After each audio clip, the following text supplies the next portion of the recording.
Hello students, welcome back to physics class. Student, आज हम यहाँ पे बीएससी सेकेंड ईयर का बीएससी फाइनल ईयर का टॉपिक करेंगे।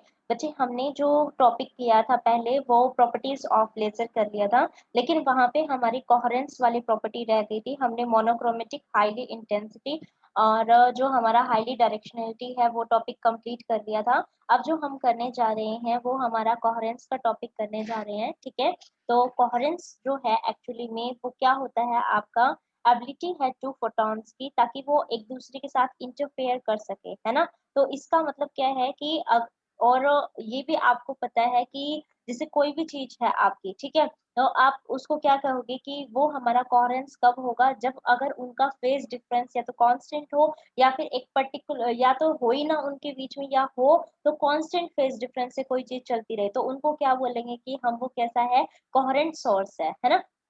तो हमारी जो लेजर लाइट है वो भी हमारी क्या होती है, हाईली कोहेरेंस होती है। तो जैसे हमारी और प्रॉपर्टीज इसकी हैं, डायरेक्शनलिटी की हो गई, हाईली इंटेंसिटी होगी, मोनोक्रोमेटिसिटी है, इसी तरीके से हमारी ये भी क्या है, आपकी एक प्रॉपर्टी है, जो कि क्या है, आपकी कोहेरेंस की प्रॉपर्टी है, ठीक है। अब ये जो कोहेरेंस होता है आपका, ये आपका दो टाइप का होता है। कौन कौन से, आपका एक तो स्पेशल कोहेरेंस और एक आपका होता है टेम्पोरल कोहेरेंस, ठीक है। एक तो होता है स्पेशल कोहेरेंस और एक होता है आपका टेम्पोरल कोहेरेंस। तो जो स्पेशल कोहेरेंस, टेम्पोरल कोहेरेंस में जो स्पेशल कोहेरेंस है, ये स्पेस यानी कि स्पेशल यानी कि हमारा जो स्पेस की वजह से हमारे उसके अंदर अगर हम फेज के बीच में रिलेशनशिप देखें और फिर उसके बीच मतलब फेज रिलेशनशिप देखें, हमारे स्पेस के उसमें कोई पॉइंट ले रखा है उनके बीच में, तब हम क्या कहेंगे कि वहां पे स्पेशल कोहेरेंस आ रहा है, ठीक है। और अगर टाइम के कॉरेस्पॉन्डिंग देखें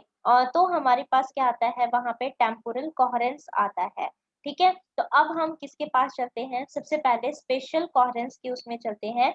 स्पेशल कोहेरेंस को मैं बताना चाहूंगी टेम्पोरल कोहेरेंस भी बोला जाता है, स्पेशल कोहेरेंस को टेम्पोरल कोहेरेंस बोला जाता है। और ये कोई स्पेस के अंदर हमने डिफरेंट डिफरेंट पॉइंट्स लिए हुए हैं और उस पे हमारे पास क्या है, रेडिएशन फील्ड्स है, उनके बीच में जो आपका फेज रिलेशनशिप होता है, उनको हम क्या बोलते हैं कि वो जो फेज रिलेशनशिप है कांस्टेंट है या है ही नहीं, तो वो क्या कहलाएगा, स्पेस के अंदर हो गया ना, इसीलिए इसका नाम क्या पड़ जाएगा, स्पेशल कोहेरेंस आ जाएगा, ठीक है। अब क्योंकि ये जो स्पेशल कोहेरेंस का टॉपिक है ये यंग डबल स्लिट एक्सपेरिमेंट से अच्छे से एक्सप्लेन किया गया है, तो हमने क्या किया, वही यंग डबल स्लिट एक्सपेरिमेंट लेके चल रहे हैं, ठीक है। यंग डबल स्लिट एक्सपेरिमेंट के अंदर मैंने क्या किया, एक सोर्स एस ले रखा था, जिससे मेरे पास एक कार्डबोर्ड मैंने जैसे यहाँ पे लिया, तो उस पे मेरे पास क्या आ गए, दो आपके स्लिट्स आ गए, S1 और S2। और फिर यहाँ से हमने इस दोनों को यहाँ पे फोकस करवाया, जो कि आपका क्या था, आपका जैसे यहाँ पे ये है S1 और S2, ठीक है। तो जो हमारे डिस्टेंस है इन दोनों सोर्स एस डैश की, आपकी यहाँ पे ये D हो गई, और ये जो S1 S2 के बीच में है ये आपकी D है, और ये जो हमने सोर्स लिए हुए थे एस डैश, इनके बीच का डिस्टेंस क्या हो गया, L। अब ये डबल स्लिट है, इसका मतलब हमने इसको दो उसमें करके इंटरफेरेंस, जैसे यहाँ पे गया तो एक यहाँ पे आया, और यहाँ से टोटल आके इस पॉइंट के ऊपर कितना आपका दिख रहा है यहाँ पे, ये हमने सेकंड पॉइंट माना हुआ है। तो एक तरह से ये क्या हो गया आपका S1 और S2, और ये आपका पॉइंट कौन सा हो गया, O हो गया, जिसके ऊपर आपका ये जा रहा था, ठीक है।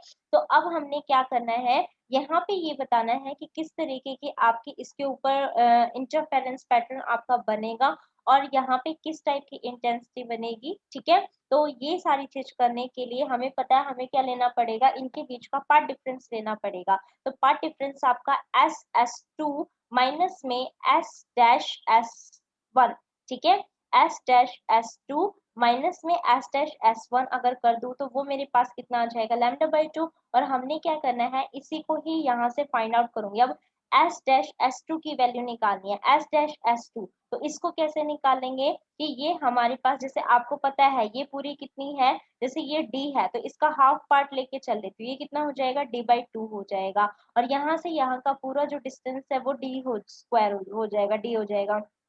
तो हम यहाँ पे से यही एक ट्रायंगल फॉर्म करके इसको बताएंगे कि S-S2 की फॉर्म में, जैसे एक ट्रायंगल आपने ले लिया ये वाला, ठीक है, तो इसकी फॉर्म में अगर ले रही हूँ तो ये तो अपना D ही आ गया, यहाँ से देखो ये पाइथागोरस थ्योरम, ये परपेंडिकुलर बन गया S डैश Q, S2 और S डैश, ये पूरा ट्रायंगल बन गया आपका एक तरह से यहाँ पे, ठीक है। तो ये तो अपनी D ही रही, और यहाँ से ये जो चीज है आपकी इतनी, ये कितने होंगे, D डैश हो गई, ठीक है। और D डैश में से ये एक्स्ट्रा था, तो यानी कि मैंने इसमें से L भी सब्ट्रैक्ट कर दिया, और यहाँ से L सब्ट्रैक्ट होने के बाद तो ये D माइनस में, आप जैसे ये पूरी निकालनी है तो D प्लस दिस का स्क्वायर प्लस दिस का स्क्वायर होना था, लेकिन यहाँ से ये जो Q वाला पॉइंट है इसके ऊपर इतना एक्स्ट्रा है, तो आप इसको क्या करोगे, सब्ट्रैक्ट, यहाँ से ये बता देंगे कि ये एक्स्ट्रा इसके अंदर आ रहा है, तो इसका मतलब दिस का स्क्वायर प्लस में d/2 प्लस में l का होल स्क्वायर हो जाएगा। तो ये पाइथागोरस थ्योरम यहाँ पे अप्लाई होगी, तो a का स्क्वायर प्लस b का स्क्वायर, और ये कितना हो जाएगा, under root of a square plus b square.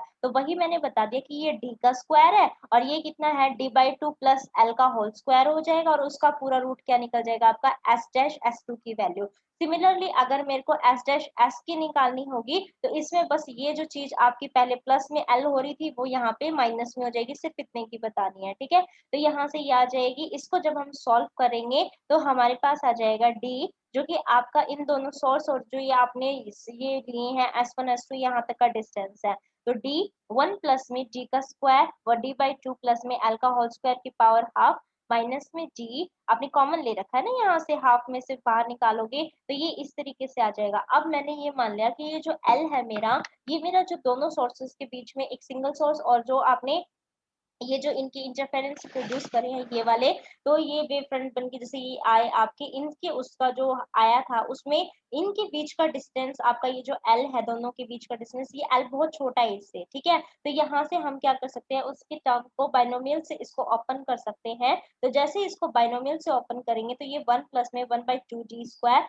d/2 plus में l का होल स्क्वायर, इतना तो बच रहा था, और इसको बाइनोमियल से तो आपको पता है 1 प्लस x की पावर n है, तो इसको 1 प्लस में 1 बाय n, और यहाँ पे x लिख सकते हैं, ठीक है।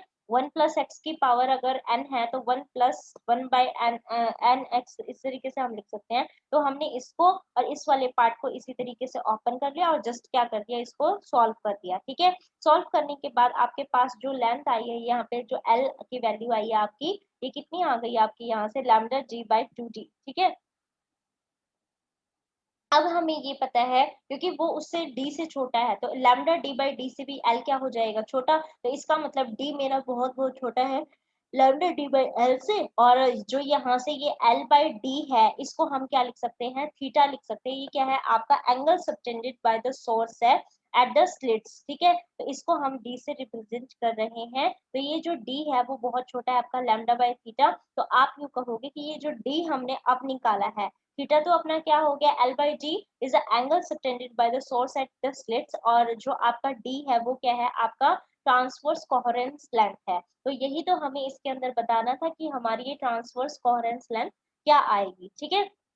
तो इसके अकॉर्डिंग आपकी ये आ गई है। अब हमें किसकी तरफ जाना है, जैसे मैंने बताया था, एक आपका स्पेशल कोहेरेंस है, एक आपका क्या है, टेम्पोरल कोहेरेंस है, ठीक है। तो अब बात करनी है टेम्पोरल कोहेरेंस के बारे में। तो जब हम किसके बारे में, फेज रिलेशनशिप के उसमें बात करें, डिफरेंट मतलब किनके बीच में, इलेक्ट्रिक फील्ड ऑफ लाइट के उसमें, ठीक है। तो हमारे पास जो आता है, क्योंकि लाइट यानी और पर्टिकुलर टाइम इंटरवल के अंदर हम कोई पर्टिकुलर टाइम इंटरवल लेके चल रहे हैं, जैसे यहाँ पे टॉसी बोला है मैंने, इस टाइम इंटरवल के अंदर लेके चल रही हूँ, तो टाइम के उस पे अगर हम फेज कॉरिलेशन अगर देखना चाहें किन्हीं की चीजों के बीच में, तो हम क्या बोलेंगे, उसको टेम्पोरल कोहेरेंस बोलेंगे, ठीक है। तो और स्पेस के बीच में उसमें देखना चाहे स्पेस पे, तो हम उसको स्पेशल कोहेरेंस बोलते हैं। तो आपको तो पता ही है इसके अंदर, अब देखो जैसे यहाँ पे से देख रहे हैं, तो पर्टिकुलर ये इस तरीके से वेव जा रही थी, और दूसरे पर्टिकुलर उसी उसमें इंटरवल में जो स्टार्टिंग हमने जस्ट ऐसे कर दी, तो ये हमारे बीच में कितना फेज इसके अंदर दिखा गया, ये हमें इसके अंदर देखना था, ठीक है।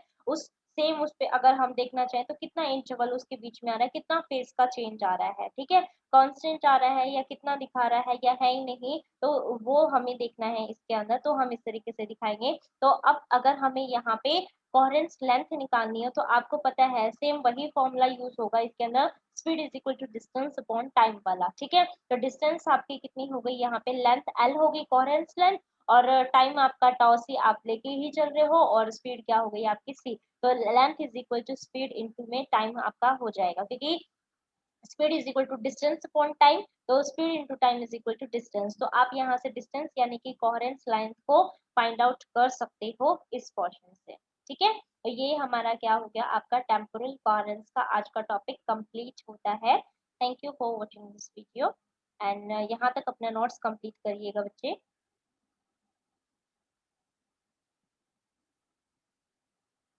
हाँ, यहाँ तक कंप्लीट कर लीजिएगा।